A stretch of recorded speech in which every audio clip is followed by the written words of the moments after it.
I guess I think it's interesting that I see people saying, I know I've had people say, oh,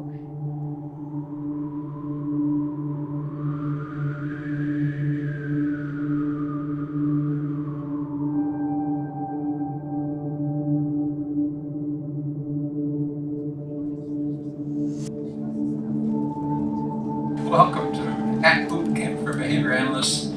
It is so cool to be doing this for behavior analysts. It's probably the 5th time.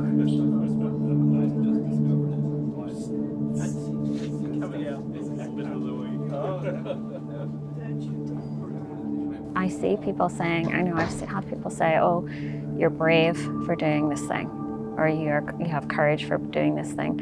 And I just don't see myself that way.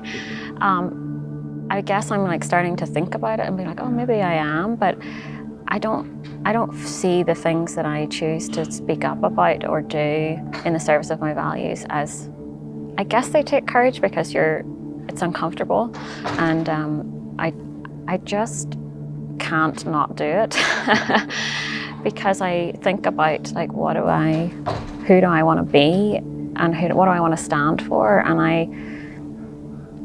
I'm just, it matters so much to me to do the right thing. And for me, I mean, you probably have your own idea of what the right thing is, but for me, I need to do the right thing, and I have a very strong sense of justice, and fairness is like a big thing for me, because I think what you're speaking to also applies to when you're giving corrective feedback to staff is something that I've learned how to do, and I think I do generally a good job at that.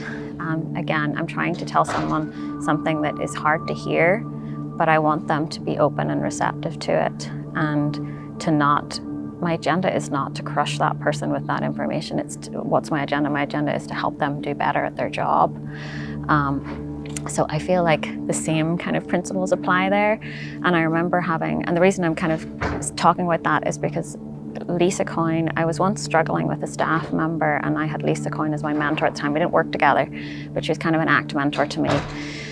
And I had to give feedback to a staff member that I really cared about she'd really effed up with a client, and I was really mad about it, upset and really disappointed. And I had to go and tell her this was not okay, this behavior. And Lisa Coyne gave me some good advice that was to go into the meeting with this message, but expecting the person to do the next right thing, and to be open and speak from what you care about, your values, speak from your values.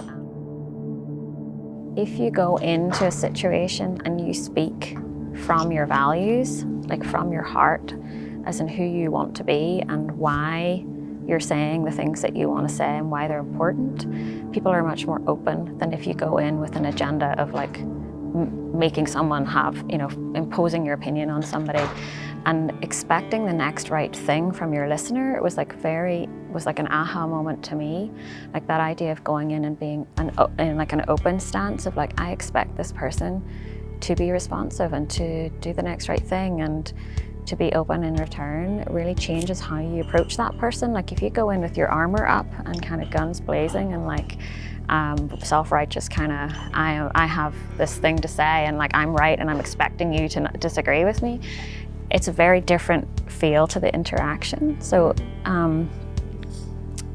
I really took that on board and really found that my corrective feedback, awkward, difficult conversations with people went a lot better.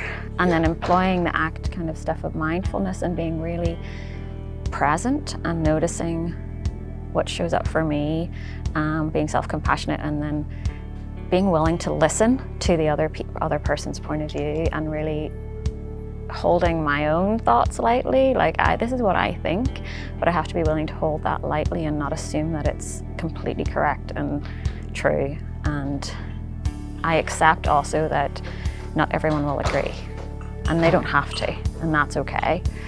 I don't know if that gets at any of that at all.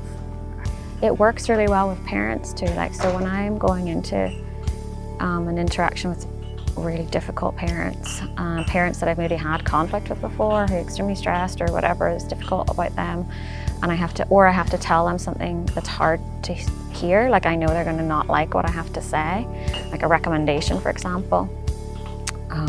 Going into that interaction with that openness and that like I'm speaking from my heart because I really care about your kid and you care about your kid and I'm with you and I care about you and this is why I'm saying this, and I would be doing you a disservice if I did not say these things because I was too busy avoiding my own uncomfortableness about this. This is why I'm saying this, and expecting them to have the next good, like a good response to that helps me kind of go into it in this open way. And being curious as well. I talked about this at the boot camp, but just curiosity about the other person, like that really helps. So saying this is what I think, this is why I care about this, and this is why I think this is important, and I'm going to be curious about your response to that and your thoughts about that. Like that helps. I think it helps me be brave to put myself in the difficult situations. To be able to be curious makes me feel braver about it. And I think it also disarms people in a way, like you're not going in like defensively, so they aren't likely to be defensive back, or less likely to be defensive back.